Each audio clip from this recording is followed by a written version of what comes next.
Hello, everyone. Welcome to the global launch of Pandemic Poems.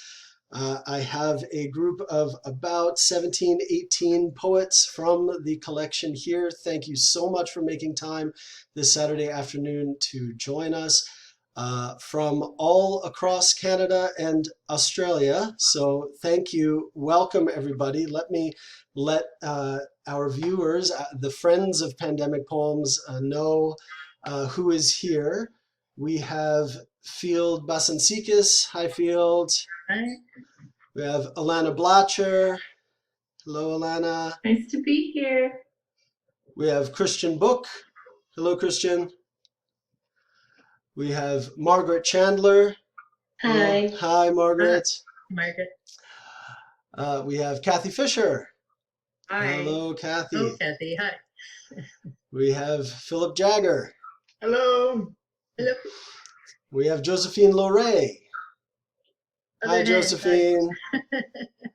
Go ahead and unmute for this greeting portion. Hi, Josephine.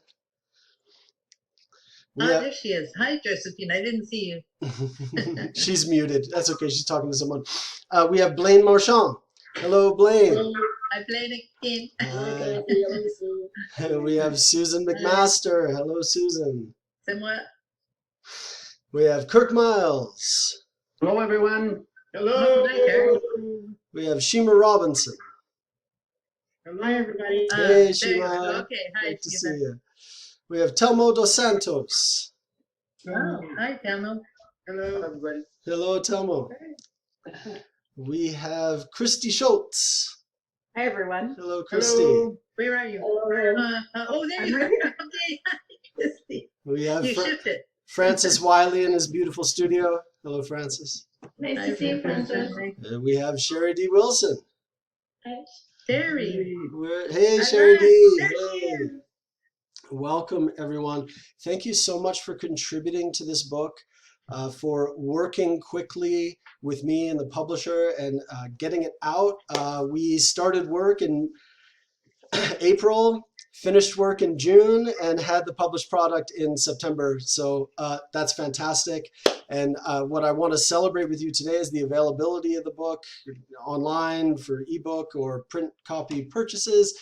And also it's in bookstores in Edmonton and Calgary, and let's hope I can get it in bookstores throughout the country and elsewhere over the next few months. So I'm very pleased. You should all be pleased with your work in getting this done so swiftly. So thanks. BC is carrying it too. Yes, that's right, Alana. I got a book order from your friend. And I am going to send her some books. That's my Your friend, mom. I got a book order from your friend's mom who owns that bookstore, and I am going to send her books. I was very happy. I was very happy to hear it. Do you have like a little thing we can send out, Kevin, to bookstores in town and so on? Yeah. I mean, people would do it. I sort of don't know how to package it, you know? Yeah. Which store in BC got it? Because then I can order for that. Yeah. So one of the poets in the book wrote a bunch of press releases that were keyed to various cities. Those will suffice, Susan. So like we have an Ottawa press release. And Okay. that would be sufficient to send on and that sort of thing. So yeah, I'll make that available. Okay, terrific. No problem. Yeah. So I just have to make a note here. 1 second. All right, and now we are going to begin with a poem by me so that I can do my poetic duty to you. This is not the poem that's in Pandemic Poems. This is another poem that seems to fit the theme as I was looking through material. This is a 2017 poem called Death Clock. It's the scratch of the beak on the flimsy glass of my last window. It will travel light through the electric range and rule over the mice of the wall. I subsist on the vapors of the explosion. The border crossing has guards and gardens. No one has navigated the short, calm strait from luxury to dilapidation. They turn away. A Steppenwolf returns to his rented room and books about the early days of humankind. He despises the ape. He prefers the company of bees and blades of grass. He admires the slug, its unerring determination to travel a great distance, sustained by the aroma of some flower, mapping out a mystery. This is what his prowling on the steppe has amounted to: an itinerary of failed arrivals, way stations unfulfilled by a final destination. What was it the wolf was prowling for he did not find? What remains is a trail on the boardwalk that measures life. The ape follows the silver snail, sustained by the smell of destruction, and the wolf prowls the ape. Thank you for your attention. And now we shall move on to Philip Jagger. Hello, Phil. How are you? Hello. Welcome. Thank you. I'm going to begin this with a little tribute to you. When I was a 13, 14-year-old kid in Edmonton trying to get into poetry and go to open stage readings, you were already there. And you were one of the most friendly, welcoming, supportive characters in that community, for the decades that you were here. And my 13, 14-year-old self just wants to thank you, Phil, for being that kind of accessible person within the poetry community that one could, figure out how this thing works from. I think you supported a lot of people in that way. I appreciate it.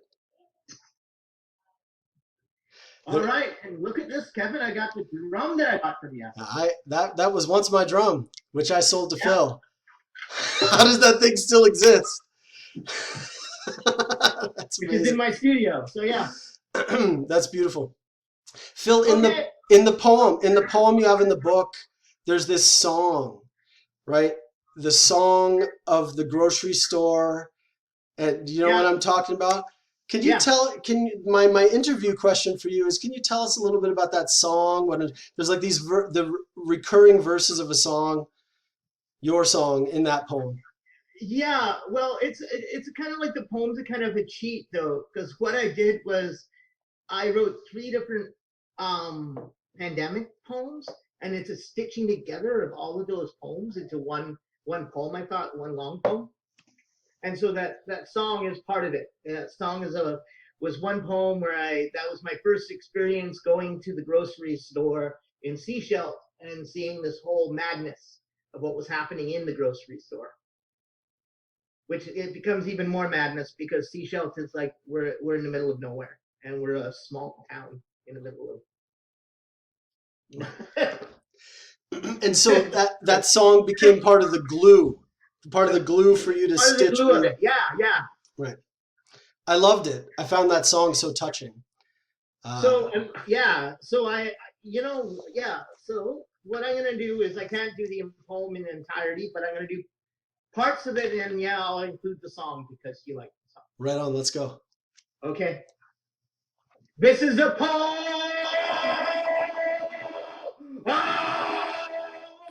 Damn it! Apple, the oil slick salesmen are baiting and switching, slipping into bills that pushes agenda rather than help push your agenda. This is a pandemic. Babylon is now riots and people on edge. Babylon, this is a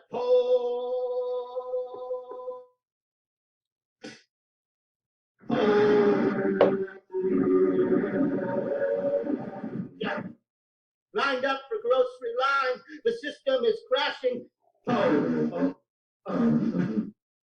And we don't have to use the app. And I can jam with my friends in the space of my heart. This is a pandemic. I went to the supermarket and the shelves were empty of compassion, and I scratched my head and I wondered in a fashion until someone said, "Here, have some of mine. Here, have some of mine, and it's a pandemic Babylon. Pandemic Babylon. Drift roots down to the roots. I have a gas mask for this pandemic, this pandemic for this word and phrase. When we break them down, does it make it more effective? Sort of like the government, pandemic, whose job is not to pandemic, find how to help solution, pandemic, about the solution. Already got the memo from high in the mail station on how to avoid contagion, pandemic. Oh, this is the pandemic. Say it down to your driftword roots, and I'm hoping we can be kicked into something greater and compassion, something wider and more wonderful. I'm in a perpetual quarantine, loner in a small town, pandemic, pandemic, pandemic. How to avoid the more effective pandemic. The gas mask is defective, but this mask was a gift from my friend Tooker, who died from the jump. If I invoke the name, I must invoke hope. He fought for a brighter and greater future, and we're fighting for shit rags. But here, we can change the future and maybes. Pandemic. Love has strength. The isolation booth. Words have strength. Love has strength. Compassion can rework the world in a fashion. Pandemic.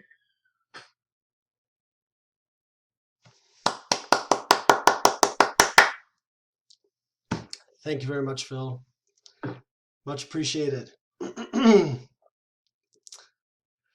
now I will turn to Christian Book, who joins us from, are you in Melbourne, Christian? I am currently in Melbourne, Kevin. It's great to be here. Thank you for inviting me to participate. Thank you so much. Good morning, and I really appreciate you being here. And I appreciate you contributing your poem, A Virus from Outer Space. So I asked a little bit more technical question of you.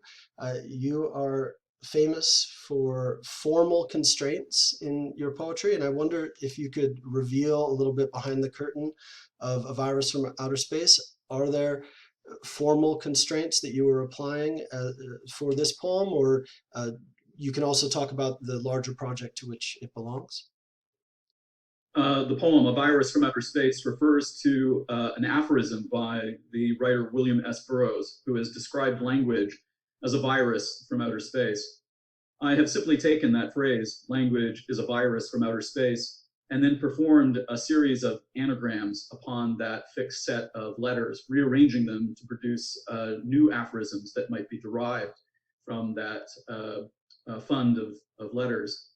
The work is taken from a long work in progress called the Xenotext, a work that requires me to collaborate with geneticists in order to write two very short poems, one of which gets translated through a process of encipherment into a gene sequence and then embedded into the genome of a bacterium, replacing part of its genetic code with my poem, so that the organism now becomes the living embodiment of my text. The poem, in effect, becomes a virus that inhabits another organism. Moreover, the organism can actually read my poem. It can actually interpret that genetic sequence and, in response, build a protein as a set of instructions from it. And the molecular structure of that protein likewise enciphers yet another poem that also makes perfect sense and is just as beautiful as the first one. So in effect, I'm trying to genetically engineer a bacterium so that it becomes not only a repository for storing my poem, it also becomes a machine for writing a poem in response. Now, I've managed to get the project to work in an actual germ, but the ultimate outcome implies that I'd implant this poem into an organism, a germ that's capable of surviving in all kinds of hostile environments, including the vacuum of outer space. The organism is capable of being frozen, scorched, withered, and it will continue to survive. You can blast it with about 1,000 times the dosage of gamma radiation that would instantly kill you, and it continues to survive. It's widely regarded as one of the most unkillable things ever to have evolved on the planet Earth. And by putting my poem into this organism, I'd effectively be writing a book that might outlast terrestrial civilization, and it might be on the planet Earth when the sun explodes. I'm trying to write a poem that lasts forever. Now, currently the poem, the xenotext, the actual poem that appears in the organism, is flying around the solar system in a whole variety of spacecraft. It's currently in a microchip aboard the InSight probe on the surface of Mars at Elysium Planitia. It's about to return from an asteroid aboard the probe Hayabusa 2. So in every one of these respects, the poem has become a kind of virus that infects its medium. And this particular poem will be one of the opening salvos from the second volume of this project. The work, A Virus from Outer Space, as I said, it's just an anagram, a re-permutation of the same set of letters that appear in this aphorism by William S. Burroughs. And the poem reads, a virus from outer space. Language is a virus from outer space. Language is a pursuer of covert aims. Language frames our virus as poetic. Language tapers our vicious frames. Language, for a some, is a corrupt sieve. Language, for us, promises a curative. Thanks for inviting me, Kevin. I'm grateful to be here, and I'm looking forward to everybody's performances. Thank you so much. I'm sure everyone here recognizes that these are novel poetics that you are inventing, and we appreciate it. Thank you, Christian. I am going to move on to Shima. Hi, Shima. How are you doing today? Hi. Shima, the oppressed and the unhoused appear in your contribution to Pandemic Poems called Tribute. Thank you very much for sending it to us. I know you were active in assisting the Pekawiwin camp over the summer and fall in Edmonton.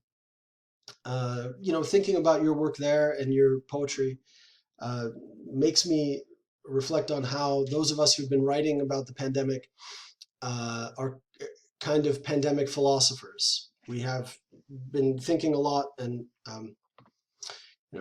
imagining what the pandemic means, and I wanted to turn it over to you, and I wonder if you'd share with us what you think is the most pressing concern in society or in your social activism during the pandemic. The most pressing concern. Yeah. I think it amounts to understanding how we are going to, what is the central need, because our adaptation to this current change in our environment, if we can refer to a pandemic as a change in environment, it goes to the root of the way in which we stratify and delineate privilege, I guess, access to care. Care is the cure, right? No matter how you look at it, even though there's no clinical cure, care is what gets people through it. Care is the gateway, and so our not if, but rather because our access to care is mitigated by social standing, circumstances that are economical, class-oriented circumstances, as well as the eventuality of family connection or lack thereof. Because all these things factor into the but the life or death facts of how we make it through the pandemic. I think our central concern should be in re-stratifying or rejigging the stratification so that it is either less rigorous or non-existent, because it's more than a matter of wealth, if you think of wealth only in monetary terms, but it is a matter of abundance, whether or not you survive this particular onslaught, which is not unlike many other onslaughts in our environment. We've seen pandemics before. They always kill many people, which is why they're called pandemics. But we adapt. That's part of the way we exist in the world. And our adaptation is it has to be more than cellular. It has to be more than biological. It has to be empathetic and soulful and spiritual, and so kind of open the floodgates of the care we have to offer as beings in this world. Thank you. What would you like to read for us? I'm going to read the poem in the book. Fantastic. That's great. I love that poem. Yeah, thank you. Thank you so much. Yeah, I'm going to read it. I haven't read it to anybody yet, so here goes. This is called Tribute. The advent of deprivation, out of caution and patience, from frantic mechanical circadians, slows the vibrant daily grind to foreign sepia monotony. Dedicated to the feverish pursuit of currency, the gold standard glints the heavy menace of poverty, the promise of a rich man's burden worth bearing, hanging in the balance countered by the breath of the forgotten who die alone for our safety. Handmade plans, fulfilled with pagan tools, flavor our daily dialects like mortar and pestle mash of secretly pulled roots and fragrant dried herbs, a recipe for the return of the invisible rising aroma, billowing out of freshly turned soil and baking bread. We yearn for pink roses growing wild as we while away our darling time, disoriented since we've suddenly stopped spinning. We all fall down from the starry vertigo, waiting for the stubborn gold sun to rise, that reliable orb of limitless measure. I look to from my confusion's core, searching for this era's premature finale, the sadly impotent dusk falling on our homes as we witness the rampant tragedy through the screen doors. Unsung heroes in the orchestral operas designated economically sound deliver our goods and vices to the step, on condition that they remain untouched. As the hum of busy idlers drums a plaintive rhythm, we begin to live for homely decadence in plain human urges, choosing to pronounce our own doldrum habits in a languid cadence of push-button posts and paper parcels to wrap the attacking surge in warm returns delivered by unlucky laborers whom we lavish with tokens of applause. Neighborhoods proudly pause and praise, filled with eager hopefuls who wish with dimmed senses for a new tremulous era to arrive as swiftly as our recall of the last plague faded. Though we are embattled by pestilence every damned forsaken trade day. We are mayhem. We tread paths strewn with decay, call it rubbish about the gutter, call it litter about the yard, fooled by the pitter-patter of our inconstant hearts, murmuring more distinctly with each slurred moment. We are young and under siege, frantically fighting inherent hubris, losing the battle as we claim the Bacchus cup. Atonement will descend in the next chapter of our tenuous regard, the unwritten chronicle of a species in flux. We bend to the thought of disaster and chatter about our lot as the plots are dug for those without homes to learn to love or to clear off of the sickness that we have all together brought.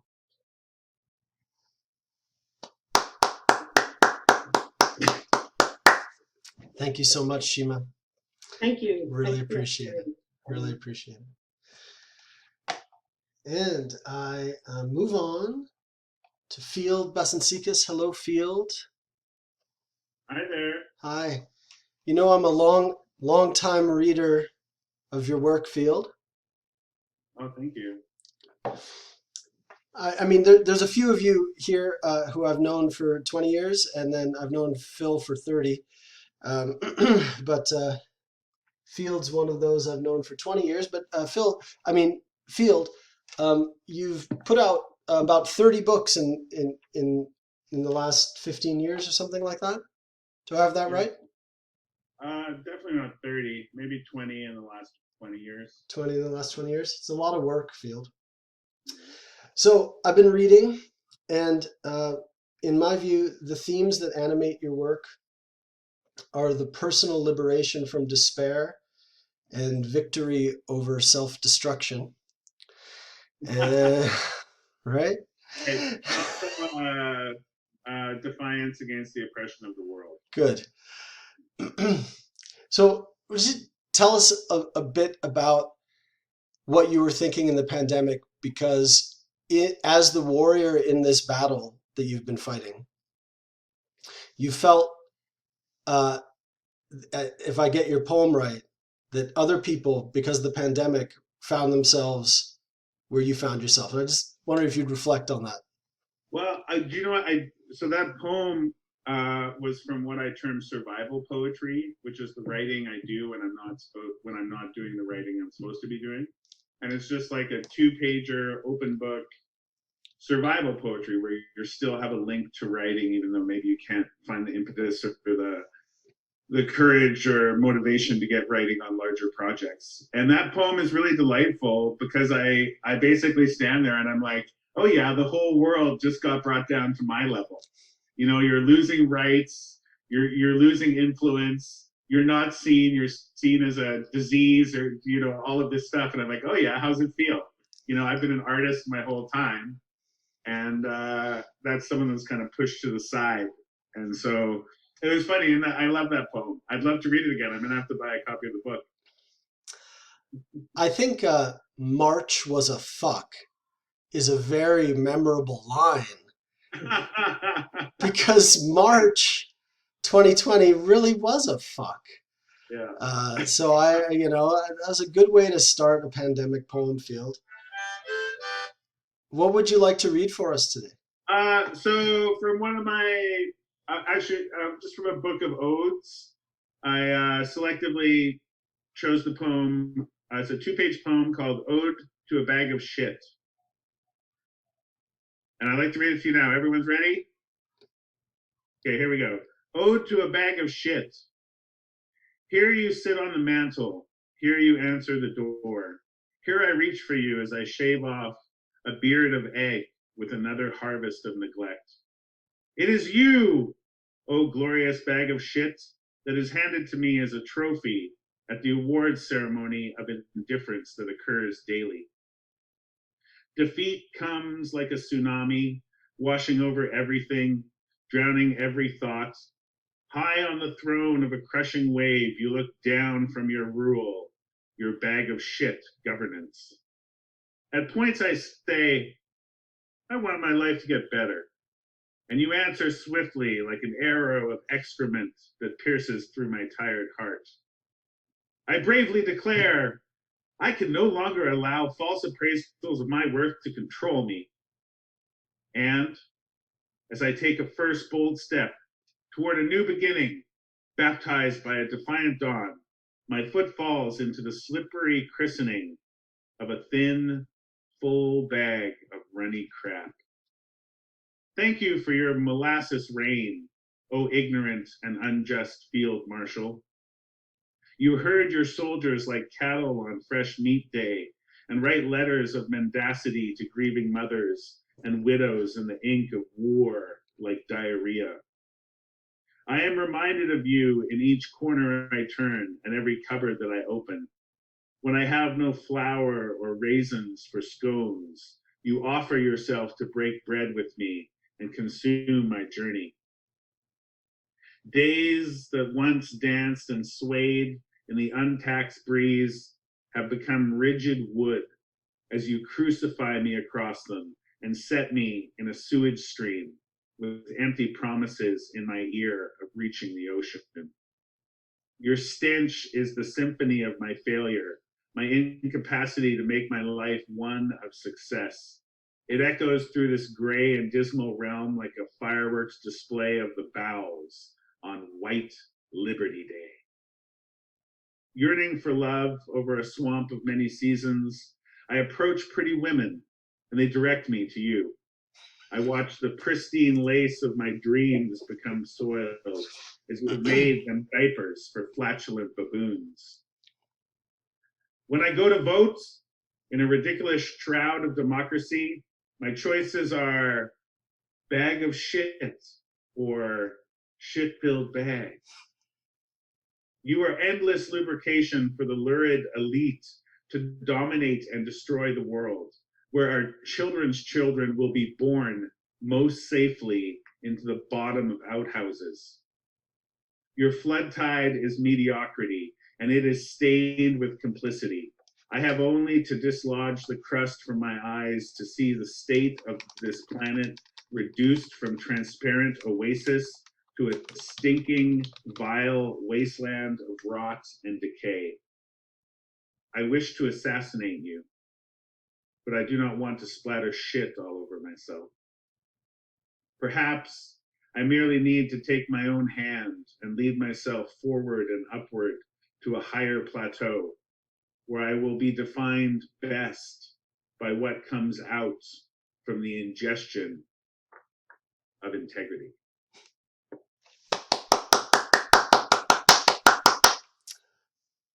Thank you, Field. Yeah, my Much pleasure. appreciated. Thanks for being here. Kirk Miles, how are you doing Hello, today? everyone. Hello, Kirk. Thanks for meeting with me last week. I really appreciate that. Well, thanks for doing this book, and thanks to all the poets who showed up today to share their work. This is really nice. It's really great. Kirk, in your poem in the book, Hypoxia, there's nowhere to turn. There's disaster on the TV, disaster out the window, disaster in the house. Over this year of pandemic and these months since you wrote that, has your thinking about the pandemic and the feeling like there was nowhere to take a breath, has it changed? Do you feel like there's a safe harbor in the storm? Do you feel like have there been stages of your thinking? I'm back to the pandemic philosophy now with you, Kirk. Have there been stages of your thinking when you reflect on the pandemic? Definitely. I was in a funk for a long time. Since the news that they found a vaccine, I see a bit of a light at the end of the tunnel, and it'd be nice to get back to some of the things that I do, which I can't do. One is I'm a professional clown. I haven't been able to clown that much. I did during the summer when I could do outdoor shows, but it's really been tough, both economically and whatever. So when you hear sounds of a vaccine available, that's kind of given me some relief. But still, I'm indoors. I'm not partying with my friends. I'm, it's been tough on everybody. I think everyone's experienced some anxiety from this, what we've had to do. I'm pretty well a loner, but I do love to party. So if I can't party, I get anxious. So that's how it's been for me. It's a good question, though. I appreciate it. What do you want to read for us today? I'm going to read Hypoxia. Great. For those of you who don't know what hypoxia means, it's when the body can't get enough air or oxygen. Hypoxia. Someone is shouting "hero" outside the window, but I can't hear them over the Vietnam War movie screaming "medic" as the wounded 19-year-old bleeds out, and I'm home alone now. Who knew the sound of silence could be so deafening? My hands are shaking, not unlike the death rattle of the Marine on the screen. And why am I watching this? Haven't I had enough coughing corpses? Enough titrating, medicating, sedating, and intubating? Enough FaceTime with the family and the diminishing deceased? Storming the machine gun nests with a paper mask? A pine coffin full of TED Talks won't give us more air. Who knew I could enjoy small talk with tedious people? Someone is shouting code blue into a dangerous microphone even as I sleep. I have poured all my will into these gurgling cadavers, and they still want more. More gowns, more distance, more oxygen, more body bags, more TP, more PPE, more space, more breath, more. The bullet-stuffed Marine sputters blood and dies, and even the tough as iron sergeant begins to cry. Thanks again, everyone. Thank you very much, Kirk. Thanks for being here. I turn now to Christy Schultz. Hi, Christy. Christy Hi, everyone. Schultz, queen of the haiku. Christy Schultz is here with us. Welcome, Christy. Hi. Hi, thanks, Kevin, for bringing us all together today. Sure. So you are devoted to the haiku form. It would seem. Can you tell us about that devotion? I mean, not necessarily the background of haiku, but haiku for you. Why do you love the form so? And, how does it feature in your writing life? So I look back to a moment in 2011 when I realized that I was needing to take more time with my own thoughts and with my own words. And so I began writing haiku as my only form of interaction on social media. So there are now probably thousands of haiku that are out in the world, and they range from comments on the world in which we are sharing and in which we live, or perhaps requests for recommendations for plumbers. And the practice of writing haiku, though, has really been one of slowing down and using words as a meditative practice for me, but also just a way of thinking through what we are experiencing together in a way that is constrained in a way that I find really positive and really optimistic somehow. Thank you. What would you like to read for us today?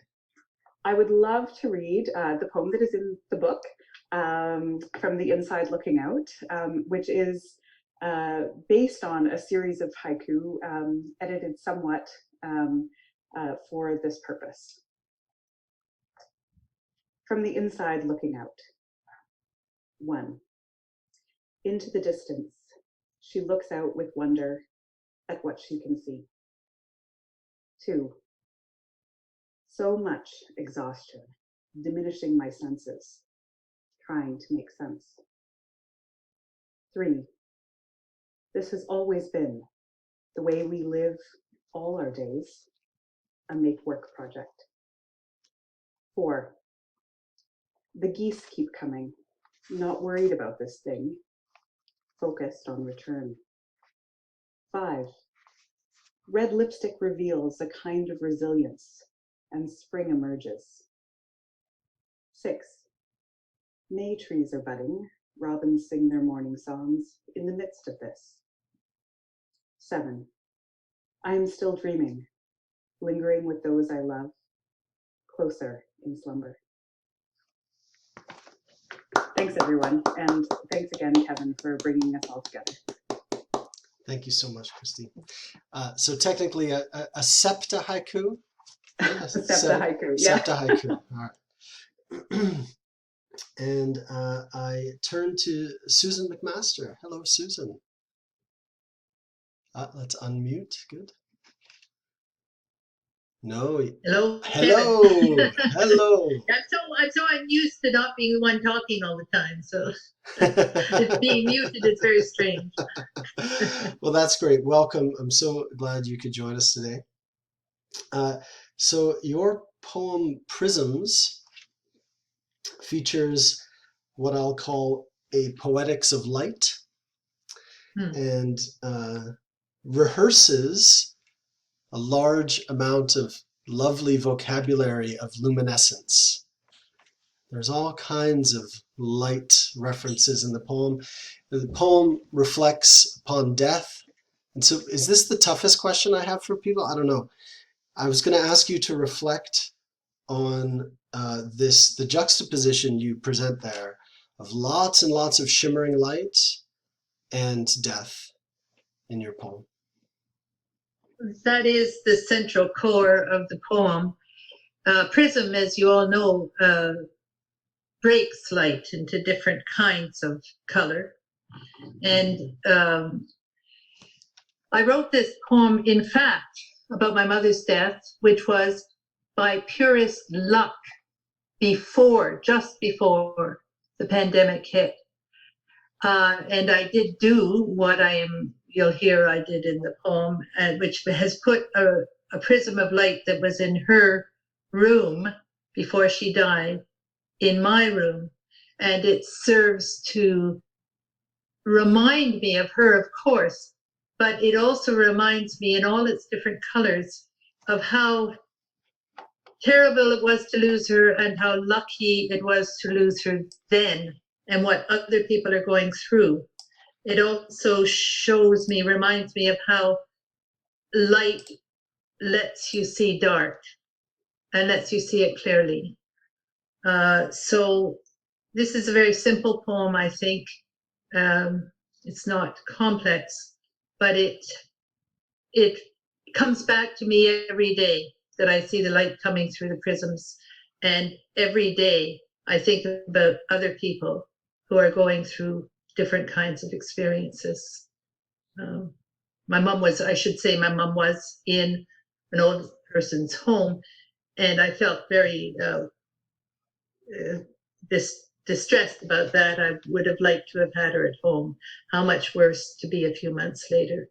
Yeah. So the poem is Prisms. Kaleidoscope colors from my mother's hanging crystals polka dot my study when the sun breaks through this winter afternoon of cold and still. A swinging glimpse of memory, their tinkle and swirl from her low apartment balcony, the steps to the main door she scraped of snow until she stopped. I need an easier place to live. And closer. The part between us that was too long for her, too much trouble most days for me to walk across, or so I thought then, a whole 10 minutes. Could it ever have been enough? So many reminders in the array of glass prisms I gave her one Christmas to replace my absence, then took from her room when the nurses closed it down, hung in mine. As the angle lengthens, the teardrops move from the walls to the page I'm covering with my scrolls. Can I catch each small rainbow of recall in words? Will that dim their reproach?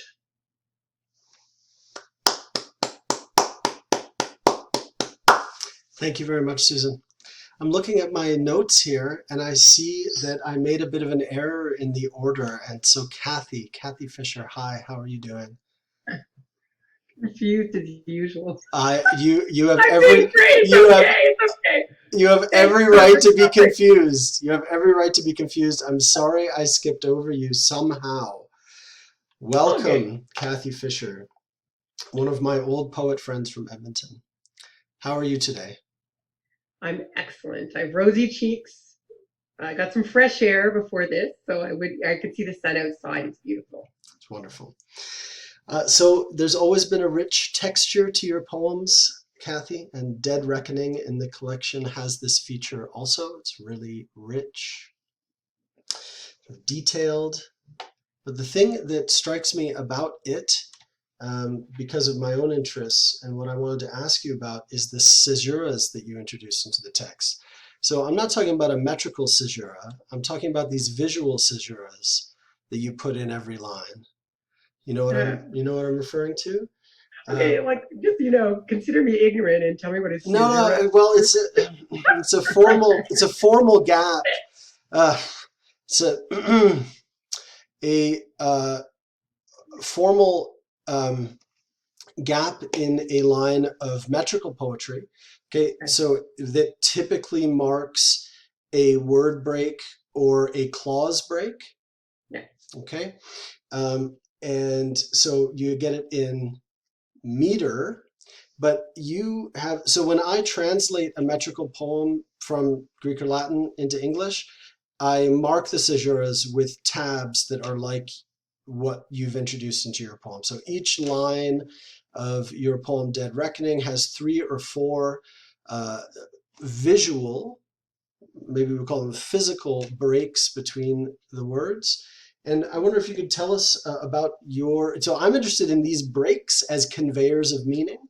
And I was just wondering if you could talk about your decision to introduce those breaks or gaps in the poem.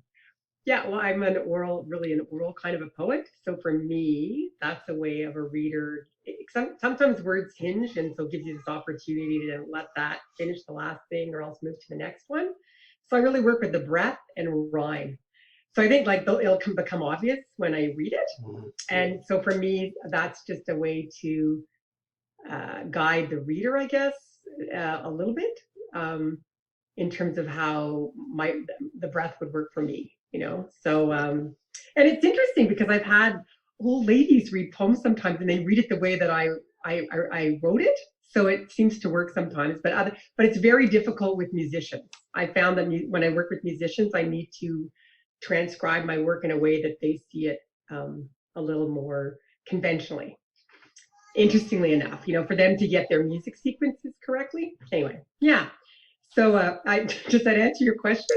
Yeah. Yes. Yeah. So you introduced them to represent where you would pause or breathe. Yeah. Yeah. That's what I wanted to know. Play on like for me, there's a lot of teeter totter. Yeah, and then I just wanted to set this up a teeny bit. I was invited to write a commissioned poem on the Spanish flu in the fall of last year.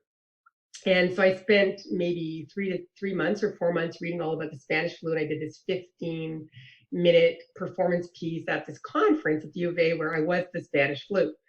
So fast forward, flying across the country.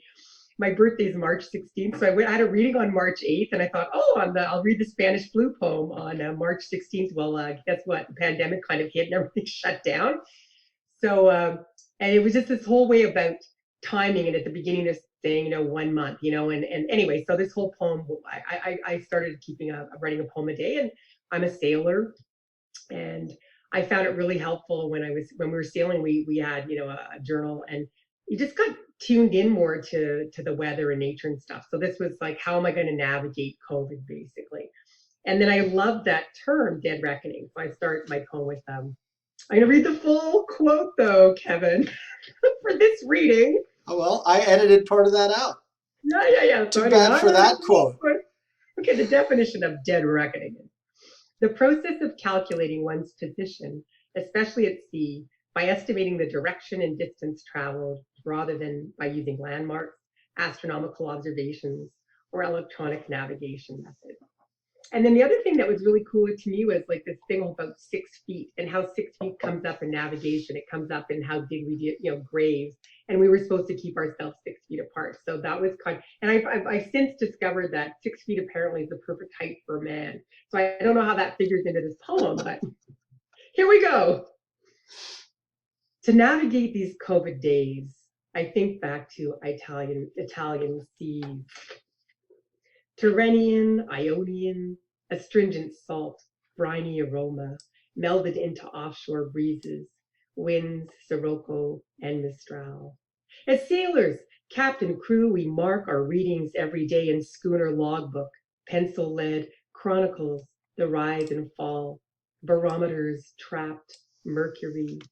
Attuned to atmospheric pressure, we explore how outside forces influence our inner worlds, swell sinuses and joints, cause headaches, spike blood sugar. Fast forward to an inland ocean flat with rolling hills by river, dry and high above sea level, snow blankets, trails, and Easter week dead reckoning, a snapshot of the moment, present, actual. Cross country classic, finish skis, I calculate, take stock, and drive each booted foot and cornstow track, alert to every pain and hurt which calls to be released. Surrendered, note with joy breathed into me. Every bird on every tree tobacco offering by bear-based balsam, I glide on snow that stubborn binds to paths, a place for blessings, tears, a song unleashes suppressed laughter. I calculate, recalibrate, dead reckoning is beckoning. Barometer, thermometer, or river boat sled weighted line thrown overboard. Mark Twain! Warren's shallows hearken, steady as you go. Circumvent low water shoals, move forth in safety, confident. That is, if line length is accurate. We sound safe distances and reckon with aids from sailing, navigation, river pilots' treasured tool, line to record. A point of pride, we study Corona's novel reach, inscribe as virus mutates, morphs. We estimate, attempt to chart our unknown course. With masks and visors, set space will live or fall by.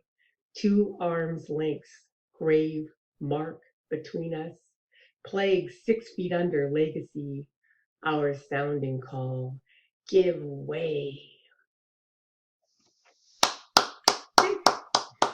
And thanks, Kevin, because I forgot. Thanks for all your editing that you allowed me to, whatever, play around with those caesuras. Well, the publisher removed some of your what I'm calling caesuras at some point, and we said we got to put those back in, put those spaces back in there. They're part of that verse. Thank you, Kathy. And so now I want to talk to Josephine Loray. Hello, Josephine.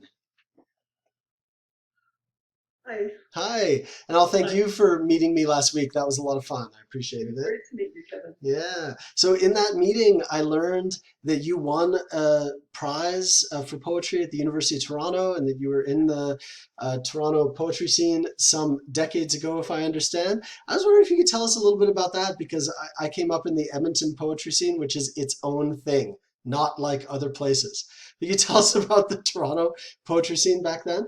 Sure. I was a student at University of Toronto and University College, and there was a small library, the Laidlaw Library, and University College had a contest called the Norma Epstein Prize, and I submitted a collection, and it was chosen. So it's there, which is kind of cool. It's in the Laidlaw Library. I don't think it was ever reprinted or anything. But the other cool thing is that I've kept my maiden name, so it's in my actual name. So yeah. Right on. I looked for it online. I couldn't find a reference to it online, and of course it's hard to get a librarian to kind of figure out if they could maybe make that public online kind of thing. But there are very prestigious winners of that prize. So I look at the other people who did win that prize, and I think, wow, those are the big guns. I chose the other path. I did my master's in comparative literature. And then I decided to do my teacher's college and to raise 3 kids, and I only came back to poetry about 10 years ago. Welcome back. So what do you want to read for us today? Do you want to read the poem in the book or something? Mine is from the collection. Yeah, sorry, can you tell us the title again, because I was talking over you? Okay, mine is The Killing. So the way that the poem was born was that I was collaborating with a writer, and at the end, like it was March, April, at the end of every day, I would open up my inbox and there'd be an email from her. And so I would read what she wrote and then I would respond. And more than half the time I would respond in poetry, and more than half the time she wrote in prose. But the idea was we were going to try to capture what it was like going through the pandemic. And she had said how she could live on a farm, except for the killing of chickens and such. So I thought, oh, there's a poem there. Minus the killing. I could live on a farm, minus the killing. Milk cows, gather eggs, bake bread. Have a herb garden, a cold cellar. Make jellies and chutneys and pie. I could live with the Waltons, wear plain cotton dresses, comb my hair every night. Share a room with my sisters, wear flat-heeled shoes. Walk the 3 miles into town. I could live in that Star Trek episode where Captain Kirk lands in a pre-European North America on a prairie in a teepee, go to the river for water, learn each plant by name. I could even live with the Trailer Park Boys for a while, Ricky and Julian and Bubbles, and hope for the return of Steve French, that big, horny, dope-smoking kitty with the munchies. I could live in isolation a long time, I think. I discover I like the dark, walking in the rain, the song of the birds in the morning, all their voices, the questions of the robin, the bossy crow, the tapping and flicker on the side of my house. My favorite time is dusk, when the sky mutates from cornflower to periwinkle, and robins again ask the same questions. I keep my bedroom windows open for news of the birds, barbecue sauce, the burning of wood, and petrichor, that scent of the earth after rain. I had to live more than 50 years before learning that word.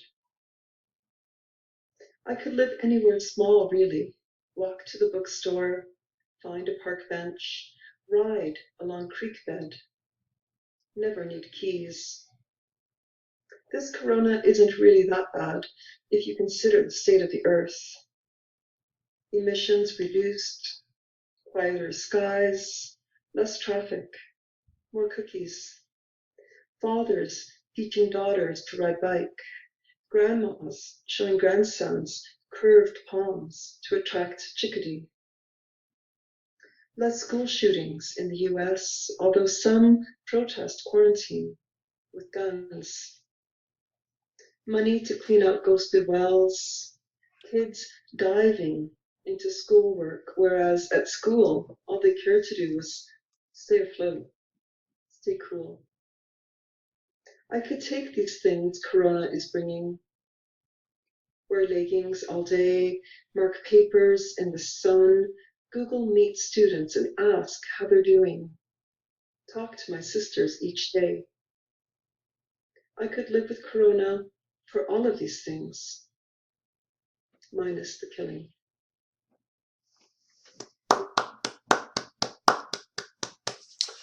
Thank you very much, Josephine. My pleasure. Thanks for being here. Blaine, welcome. Blaine Marchand.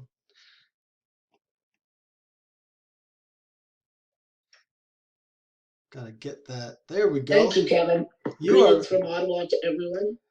welcome. It's very nice to meet you. We've never met. No, we haven't. Great to see you. There's quite a few on today I have not met. I have met some of them, but not all of them. Well, welcome. I loved your contribution. It is full of the natural world. And I understand that you have published a lot of poetry over the decades. And I just want to tell you, because I haven't met you, I want to ask a bit about your background and, well, about the natural world as it appears in your poems, also maybe more specifically. So tell us a bit about yourself as a writer and Well, actually, I started writing as quite young as a child, and I wrote a lot of prose, little stories with drawings and stuff. But when I was in grade 7, I had a teacher that loved poetry, and she used to recite it to us, and I became very intrigued about how poetry worked. And actually, the poem I remember the most was by Wilfred Campbell, the Confederation poem called Autumn Indian Summer. And so that I started writing poetry after that, and I just continued to write, and but at the same time, I'm a very avid gardener. I have gardens here in the city. I have 3 acres of gardens in the country, and for something different, Thursdays in the summer, I garden at the experimental farm here in Ottawa.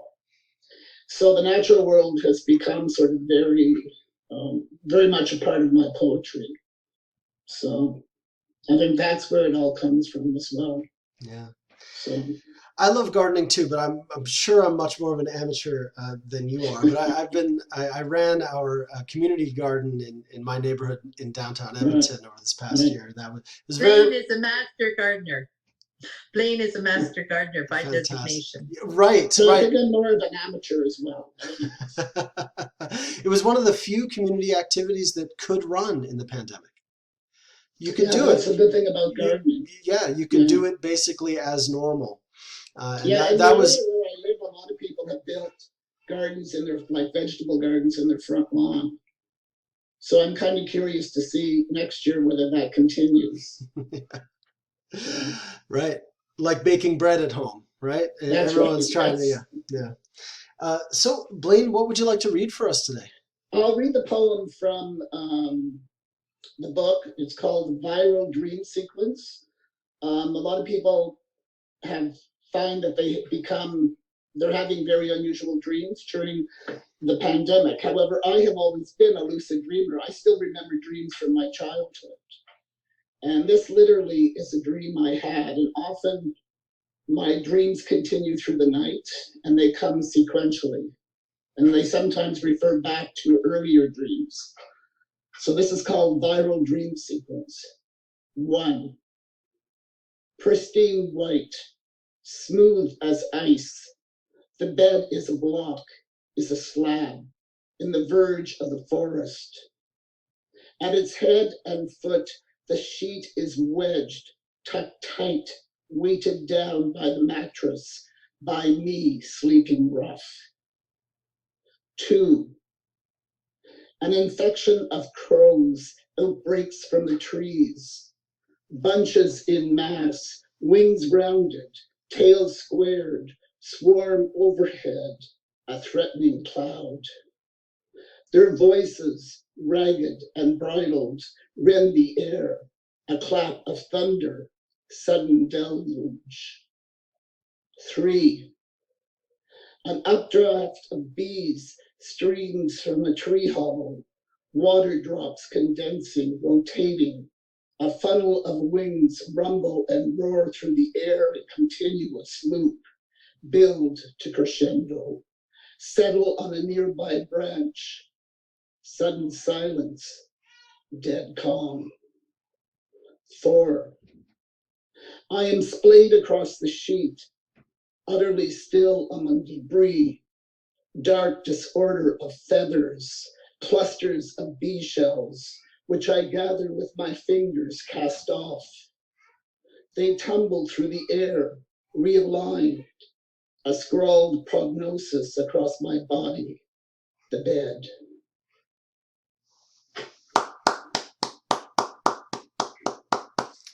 Thank you very much, Blaine.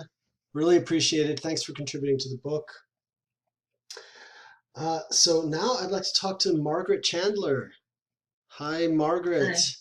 How are you doing today? Great, thanks. I get such a romantic feeling from your poem in the book. I'm not trying to flirt with you, but it is because in that poem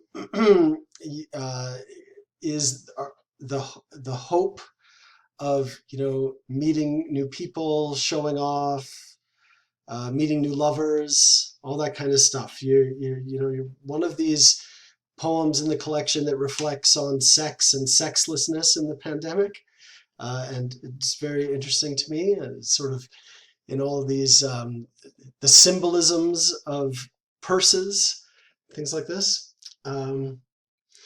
Well, can you tell me a bit about that poem? Are you like a purse aficionado? Or can you tell me a bit about how this poem came to be? Well, actually, yeah, I do love purses. It's true. I mean, why not? They're fun, right?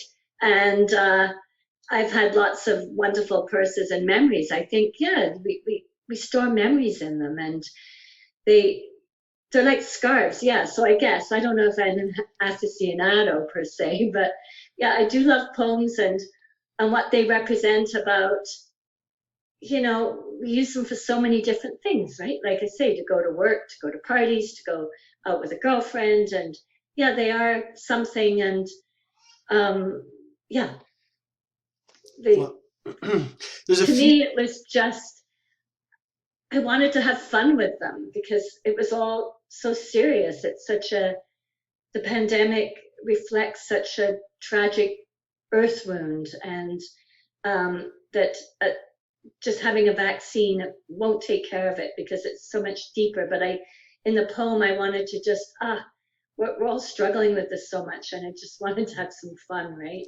I suddenly thought, the heck with it, have some fun. Well, I got that sense of fun and, you know, going out, not knowing what was going to happen, but going out to have an adventure, you know, and all these things we weren't doing. And I really enjoyed the poem.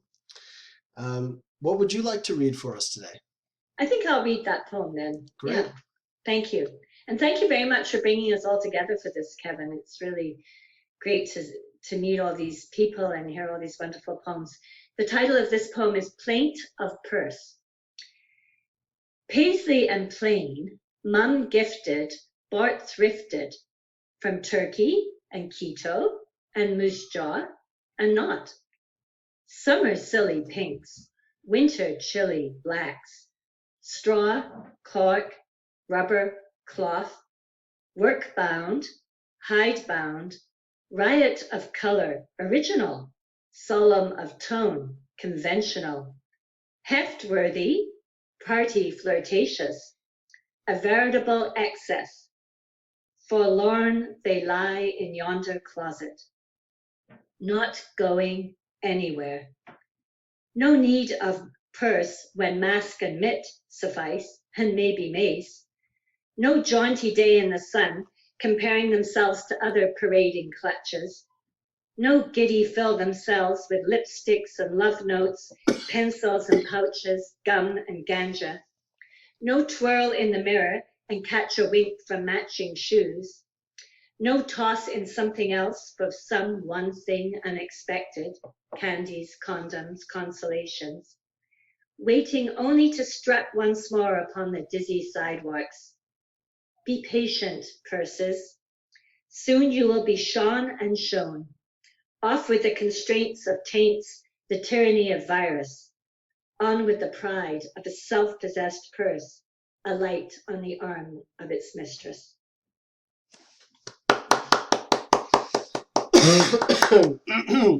It's great, right? We all want to go out and have fun. Hey, I want to go out, check out a new place. I don't know who's there. Let's go see. Yeah. You know? What do I need? What do I need? I don't know what's going to happen. What do I need to bring with me? I just love that poem. Thank you, Margaret. Appreciate it. Alana Blatcher, how are you? Hey. Hey. I am good, thank you. Very Coming in from my floor as stated and as standard. How appropriate.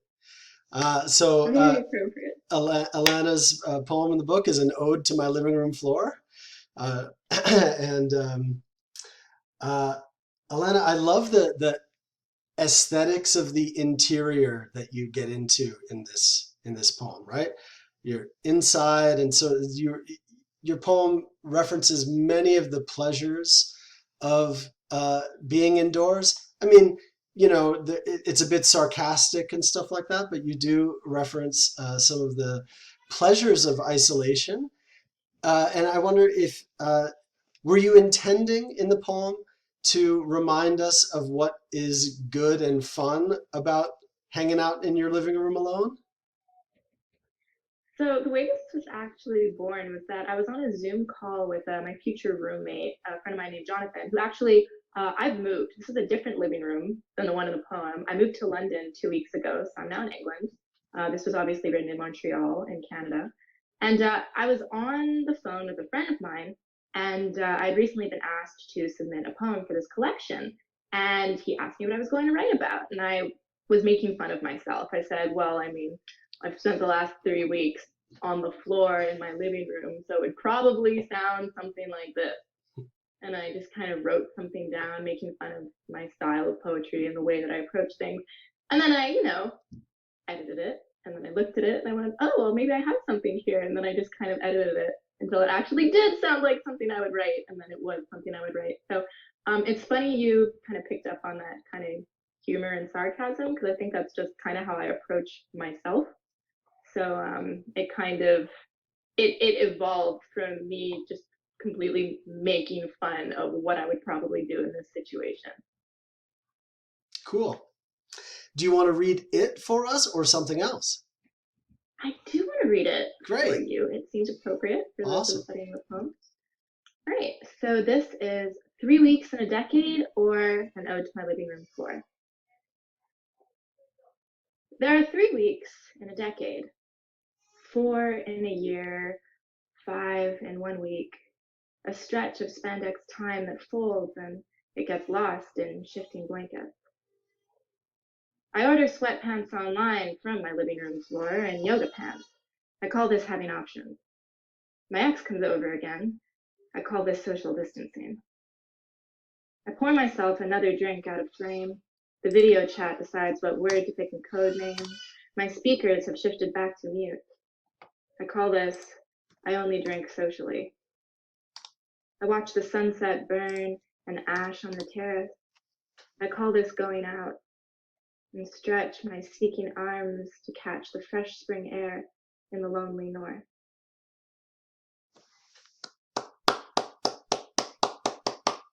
Thank you, Alana. I really connected, honestly, with the sweatpants and the yoga pants and the, because we were, as therapy back in, March, April, May, people were wearing some pretty comfortable clothing, eh? These are actually yoga pants, believe it or not. These are from Lululemon. They're like fancy yoga pants. I totally. That's what's come out of this pandemic, you guys. Yeah, I totally believe it. But like my faculty friends were just joking about like, oh, I'm not gonna get back in my work clothes. I'm just gonna stay in these sweatpants I've been in for the past several months. So anyway, yeah, I connect with that. I appreciate your poem. Thank you for being here, Alana. And Telmo. Yeah, you're very welcome. Telmo, hey, how's it going, man? Hi guys, good. How are you? Doing very well. Thanks for being here today. Telmo dos Santos. Great to be here. Your poem was very moving to me, and I liked its sternness. It's a little bit hard, a little bit direct and to the point. And I discovered after reading it and working on it with you that you were a lawyer, and I'm like, yeah, that's right, because it's also, I mean, of the poems in the book, it's a legalistic poem. It's like the Ten Commandments, right? It is legalistic in nature, right? Yeah, this is what we got to do. Let me lay it out for you. Yeah, I mean, I've never really written a list of rules for poets because, like, I think poets probably are resistant to rules, and the idea that poetry should be rule-based.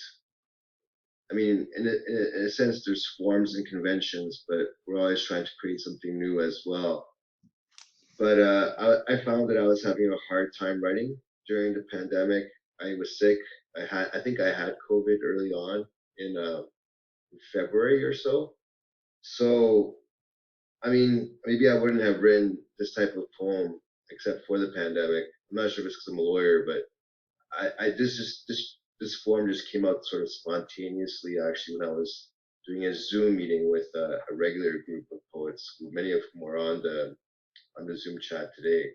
So it's not something that I would usually have done, but I think you're right in saying that it's filled with it's a little bit hard-edged, and I think anger was one of the things that I was feeling during the pandemic, fear, and I found that this format was just useful because I had a lot of desperate or different thoughts that I would have maybe have had a hard time putting into conventional poem, but I was able to sort of fit it into this format.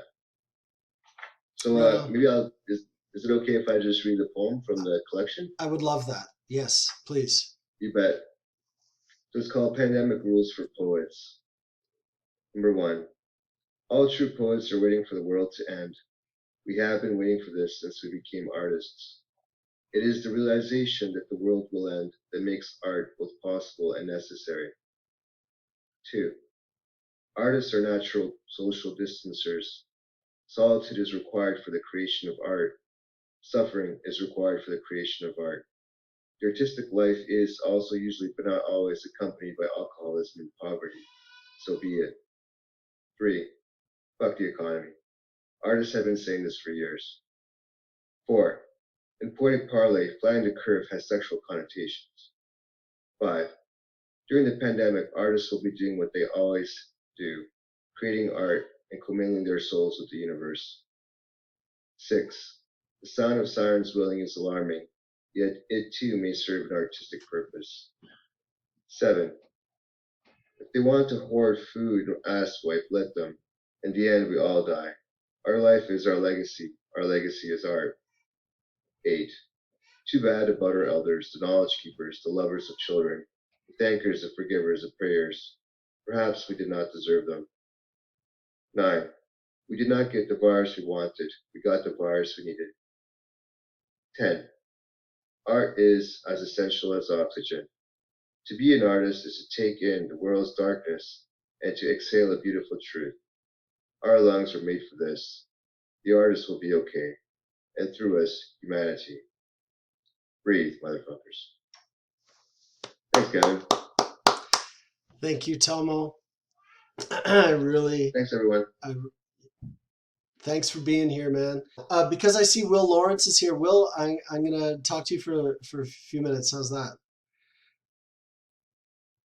How's it going? Okay. Hi. I'm so glad you could make it today. And Yes. yeah, we've been planning to get together, so I'm glad that you're able to make it today. And Last weekend. Yeah. Well, This is great hearing all these poems being read. Yeah, it's really nice. We're wrapping up. It's you and then Francis, and I might retain my reputation for running a meeting exactly on time. We shall see. But Will, you've been connected with Shelf Life Books in Calgary for decades, I understand. Yes, for about 10 years. We just had my retirement roast. A lot of the people that I'm seeing on the screen here were people who showed up at the store and helped us a lot with putting on various book launches and things like that. So it's great to be with them with this collection of poets you've assembled, Kevin. I realize that thanks to Francis and Kirk and the Drunken Poets Society, I've kind of rocketed to the top of the poetry world. I'm glad you feel that way, Will. That's fantastic. Well, I understand that you have a long connection with poetry from your work at the bookstore, and that embeds you in the Calgary poetic community. And I was very happy to have your poem in the book. Do you want to read that for us or something else today? Really, I have a very limited collection of poems so far, and I'm finding the performance aspect is maybe a bit harder than actually getting published. So, anyway, so I'd like to read my poem from the book. It's called Rescue, Conventional Gratitude. On my way from a distant barbecue, on my right, it's gotten dark. On my left, an ambulance. From the sidewalk, I see inside. A medic, getting ready, putting things in place. On my left, a man on two bare legs coming out of the house. Get him into the ambulance fast as those legs are last legs. Breathing hard, he sets the pace. His medic walks beside, patient with his patient. Stay out of the way. Maybe he'll be okay. Across the sidewalk, his hand on the rail, grab the rail. Pull yourself up. Patient collects himself. Medic repeats instructions, soothing. Grab the rail, pull yourself up. The best thing happens. The patient steps up. I can't break that concentration. Maybe he'll make it.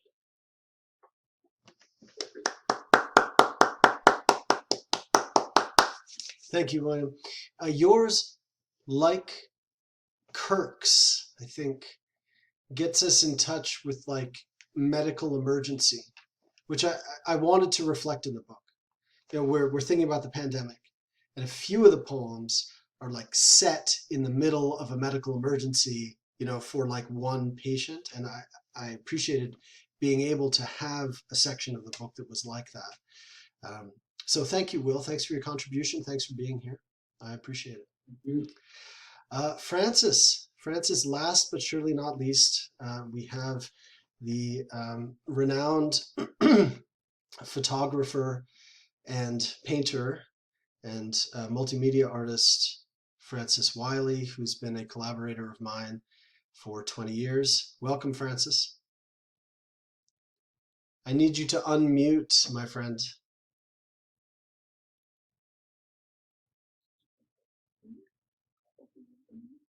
Hello. Hello. Sorry about that. My computer went all fritzy and I'm using my phone for Zoom for the very first time. Oh, cool. Well, it looks great. Like the image looks very clear and the sound is good from here, Francis. So that's awesome. Okay, I'm glad I have it under control. So yeah, we have a legacy together as poetical friends, like over the years. That's right. Going back to about year 2000 or something like that. And then Phil was part of that and other poets. And then I branched off into Southern Alberta and met up with a whole group of other poets. Yeah. And become an internationally award-winning photographer along the way. And artist, of course, and it is Francis's art that is on the cover of the book. So if you think that the cover of the book, which is behind me, is awesome, you can thank Francis for the collage.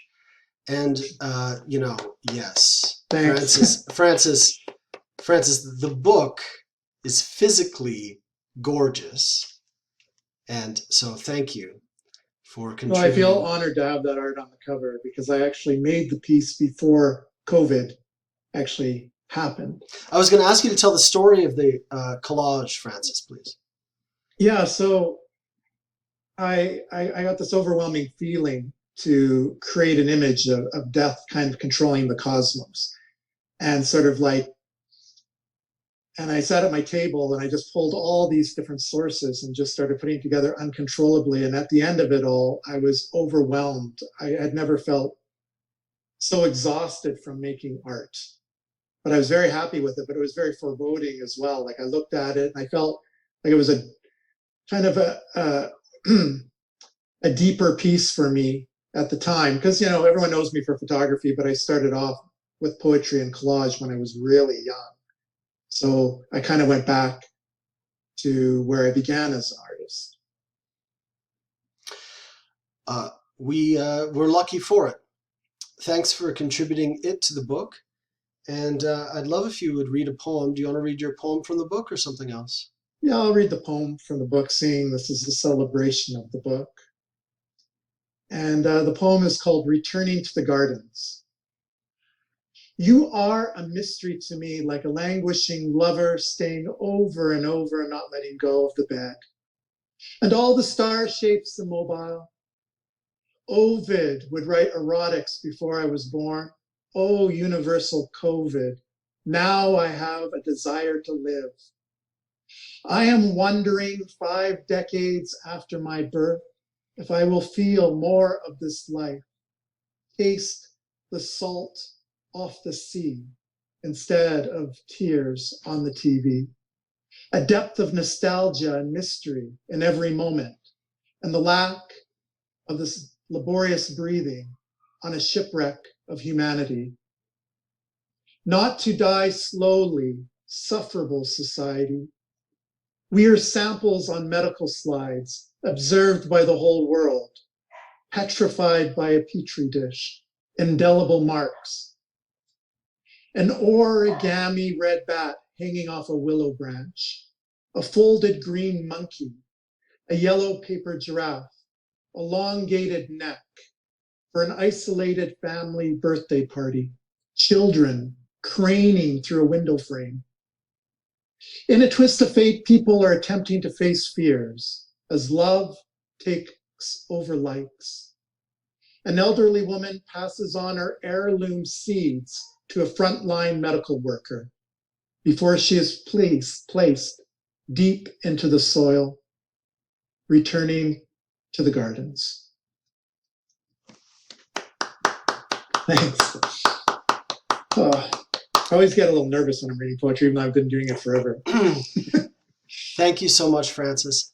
Thank you, everyone. Sorry, go ahead, Francis. What were you going to say? Oh, this is like an incredible thing that this book was put together by you, Kevin, and I'm really happy to be part of it and honored to be on the cover. But to have all these poets that actually share today that I've never heard before, and I get to meet virtually, which is quite lovely. And hopefully in the future we can do another project together. I hope so. Thank you to everyone. I hope you feel happy and jubilant that we put this thing out in the world. 6 months intensive work, one of the first documents of an artistic response to the pandemic. If you look at what's out there, what's been made available to people, ours is one of the earliest published artistic responses to the pandemic. There's a couple others, but not so many. You can count them on one hand. So we did good work to make this available to people. It should assist folks in sort of their own pandemic philosophizing, which is something we're all forced to do these days. Thank you so much for being here. Thank you for contributing. And I would like to hold another event like this in 2021, date to be determined, especially for those who weren't able to make it today. So I'll bid you farewell. Thank you so much, Pandemic Poets, for being here. Thank you, friends of Pandemic Poems, for watching. Give it up for Thank Kevin. you, Kevin. Have a good day. Have a nice day, everybody. Have a good evening. Yay, Have a good evening. wonderful, terrific.